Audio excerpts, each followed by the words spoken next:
Well, I think the question about the 5 billion, you should ask the U.S. government. But the second question about Ukraine. Yeah, that's a good question. I mean, I want to know basically not about the sum, but why, despite of the fact that some technical assistance money were spent in Ukraine now, why this money did not prevent violence and more than 100 people were killed. I mean, I was not in charge of international technical democracy assistance now in Ukraine. I can assure you that in 2004, when I was managing about $1 million, there were no victims, and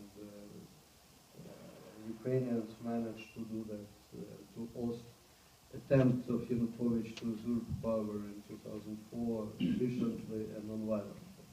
Okay? As far as the first question is concerned, the fact is that in 2010, because of disillusionment with the Orange team, Yanukovych won elections. That's true. And I checked that in a number of ways. There are some techniques to check statistically on elections. So he really won elections. But the fact is that